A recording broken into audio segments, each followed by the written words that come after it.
as soon as she's got that set, we shall move. There are many people that tune us in on Facebook. Jackie keeps up with it, and Brother Carpenter, I'm glad to add Tony back there. She's another person. Whether you do or don't have it, we encourage thousands of people every month outside the wall that are encouraged through our service and through our messages on Sunday morning. Last Sunday we talked about godly mother. Godly mother. Every mother ain't a godly mother. Did y'all get it last week? Yes. When you don't train your children, you don't take out time to exemplify a character. That's right. You should do that. Father's Day is next month. Yes, sir. We want some fathers and bring some greens and go there to church with you. Amen. Men try to be macho and act like church is not for them, but they can die and go to hell too. Amen. Your gender ain't gonna make sure that you get to heaven, not your gender. Your gender don't mean nothing to God. Amen. He said, blessed are the pure in heart, for they shall. And he didn't ordain a church for folk to stay at home. He didn't do that. Amen. That's why you're blessed today that he gave you a mind. Amen. Come to church. It's the most important organism in the world. His daddy's history is not my history. When he was teaching years ago, he taught me about the organism. He said it will never die. Care how much hell folk raise, how they try to tear it down, it's here to stay. Yes. Don't know. And guess what? Ain't gonna be but a few folk going to heaven. Have y'all figured that out yet? How many folk, raise your hand, you know, it ain't but a few folk going to heaven. I know you're right. No. He said you'll see one every now and then. So that's why it ain't gonna be but a few. Look at 2 Corinthians. 13th chapter. Paul is still trying to teach us and reach us. When you find 2 Corinthians 13th chapter, that's that last book in 2 Corinthians. When you find 13, go down to the 5th verse, New Living Translation. 5th verse. This is our little sermon today. Examine yourself to see if your faith is genuine. Test yourself. Surely you know that Jesus Christ is among you. If not, you have failed the test of genuine faith. As you test yourself, I hope you will recognize that we have not failed the test of this apostolic authority. I pray to God that you will not do what is wrong by refusing our correction. I hope we won't need to demonstrate our authority when we arrive, Paul taught. Do the right thing. Yes, To come, even if it takes it look like we have failed, demonstrate our authority. We cannot oppose the truth, but must always stand for the truth. Amen. Listen, in that 11th verse, I'm through. Dear brothers and sisters, I close my letter with the last word. Be sharp and grow to maturity. Let you know you're not grown yet. Encourage each other. Live in harmony and peace. Then the God of love and peace will be with you. Yes. I want to talk about examine yourself. That's all I want you to do today is examine yourself. Say that back to me. Examine yourself. You live in a world where our own deacons, members, you live in a world where the writer says, Paul, examine yourself.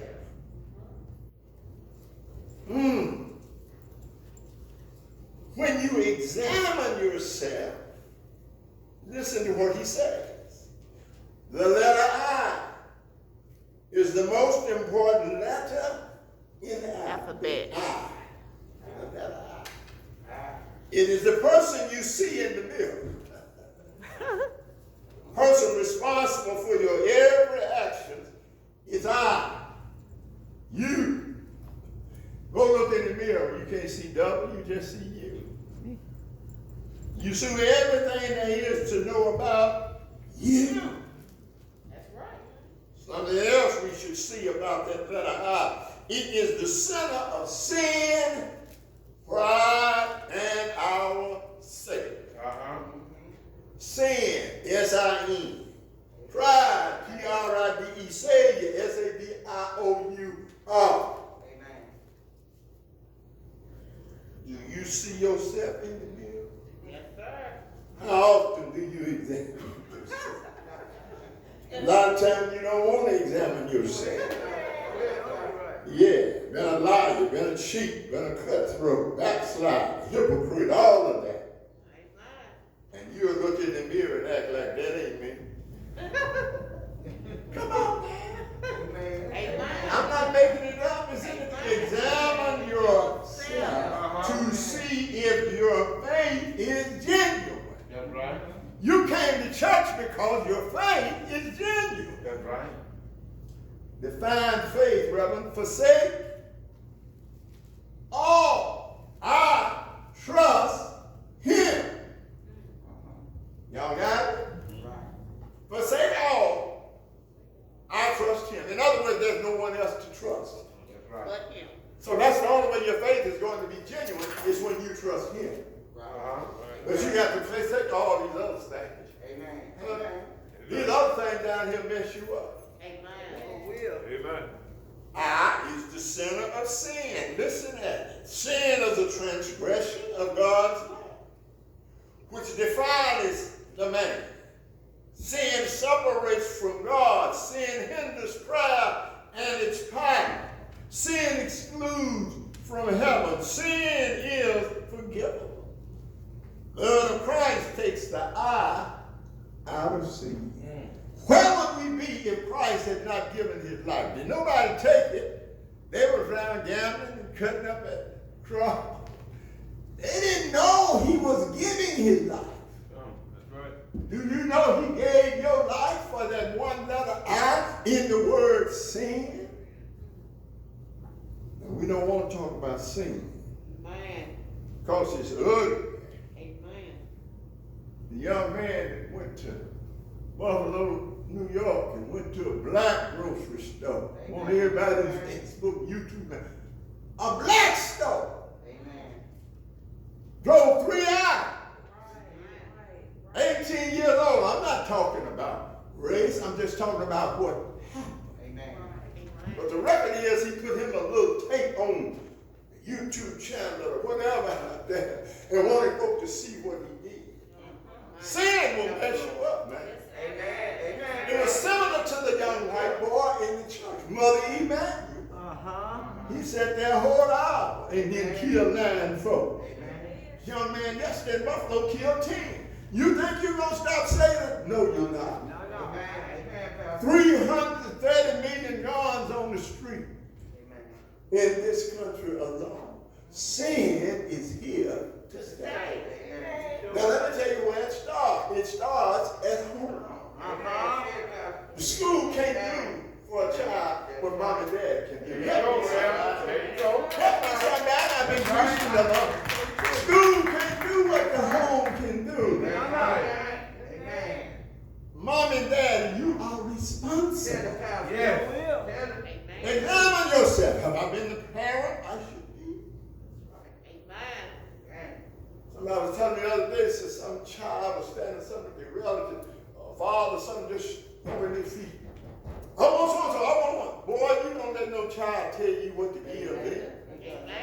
Yeah, you tell they tell them. I don't care nothing about folks not liking what I teach. Spare the rod, spoil the child. We need help, y'all. That's right. Amen. See, they can't stop crying until you get the house cleaned up. Amen. Say it See, again, you Doctor. have to clean up the house first. That's it. Amen. We have parents now, they're worse than their children. Yes, amen. How do I know? I worked in a school, a high school, one of the worst schools in this city. Northside. I went there in 3 years. My first year, I never could get a chance to sit down. Children so bad. Wow. Parents came up to the school, you couldn't tell them nothing. They want to tell us about what we don't know. No. Examine yourself. Number one is sin. Number two, the letter I is the center of pride. P-R-I-D-E, pride. Some folks are so uplifted in pride. Amen. Pride goes before destruction, and a haughty spirit before a fall. Pharisees' greatest sin they had was pride. Pharaoh's pride destroyed him. Naaman's pride, preached about it not long ago, almost cost him his life. Pride destroys humility and builds a wall between you and God. That's right. See, when you get uplifted in pride, it's dangerous. Amen. I used to watch folk in the church when they'd sing. Did I sing that number today? That was the old church. I don't know, maybe a little taste better. They ain't even going. Not here and everywhere in the country. I've seen some preachers trying to squeeze in a 2-night revival. Did the parishioners benefit?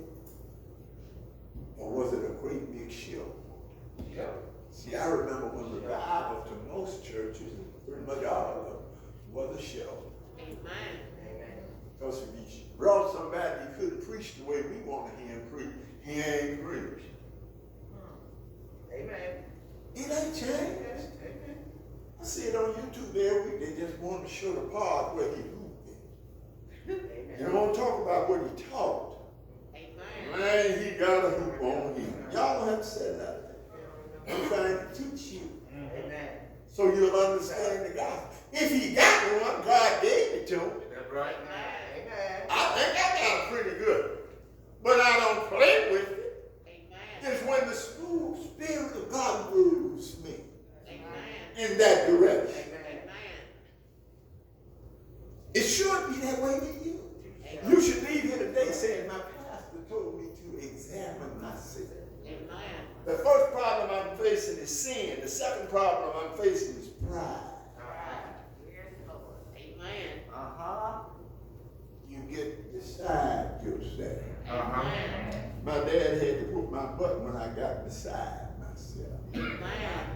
Talk back to my brother, he had to put that pistol on me. I bet you I didn't talk back no more. One time now. Didn't take but that one time. For me to walk in that back room talking crazy when she called for you. I thought he was asleep. I thought she was asleep. Amen. Pride Amen. in your children, you have to really deal with it. Amen. I don't care if this is the 21st century. Nothing is new and nothing has changed. That's all in this book. Nothing is new and nothing has changed. I watch people in church, they fight each other about a denomination. Amen. I go to the Church of God in Christ. I go to the Church of Jesus. I go to the Baptist. I go to the booth. I don't care where you go. Sin and pride is knocking on your door. Amen. Amen. Your denomination doesn't save you. Amen. Your pastor does not save you. Your pastor tries to teach you. Amen. To examine yourself. Amen. Go ahead, Pastor. It's in the text. Test yourself. Surely you know that Jesus Christ is among you. If not, you fail the test of genuine faith. Who's on the inside of you? I hope it's not you. Because if you're depending on you to save, you'll never be saved. I just happened to catch Angela's eye in the back. Supervises people out of school. Amen. You can't make them follow your instructions, Amen. but you sure can write them up. Amen. You don't think God writing us up? Amen. He is. That's right. He is. There's some folk ain't gonna never do right. Amen. Amen. I've seen people go to a job for an interview and think they're gonna run the job. You can't run the job. When they interview you, they hire you for what they hire you to do. If you don't want to do it, the door is still waiting on you. I went to a wedding and I saw a preacher. It was a very elaborate wedding, and he married them. And before he started, he said, "There's a door on the right and a door on the left. You sure you want to stay?" He didn't mean no harm. He knew the people. You don't know who I'm talking about. But they ain't even together no more. I don't care about that no elaborate wedding. If you're unequally yoked, you're just unequally yoked. That's all. Examine yourself. That's right. Make sure your faith is genuine. As you test yourself, I hope you will recognize that we have not failed the test of apostolic authority. That refers to what's on the inside of you. Do you have the Father, the Son, and the Holy Ghost? You got all three. But you got apostolic authority. You don't need to cuss nobody out no more. You got apostolic authority. You let that what's in you handle the situation. That's what you do. It's of God. Thirdly, and I'm almost through, there's a letter I in the center of Savior. Jesus saves. You know why you're at church today? Jesus saves. Let me tell you something about this situation. It's like, can I help you? You see, when you say you've come to Christ, He's a whosoever will Christ. That's it. Rich, poor, learned, educated, whatever. Whosoever will. Let Him come. That's how you examine yourself. You have to stay at that level of whosoever will. You can't come up in the pulpit, He didn't put you up here. If the pastor put you on the deacon board, he just put you there to assist him. If you join the choir, you can't run the choir, you can just sing the song. Or sing with the choir. Most people have never been taught, nor do they understand the work of God's church. And I have watched folk fight for power ever since I was a little boy in church. I remember when I started preaching, and I'm still talking about the Savior, the old preacher, if he let you say anything, he stood right here, so if you talk too long, he can pull your coat. I knew of a preacher who had so much power in his church, if he went there to preach, he would cross his legs in the pulpit. Y'all see my leg cross?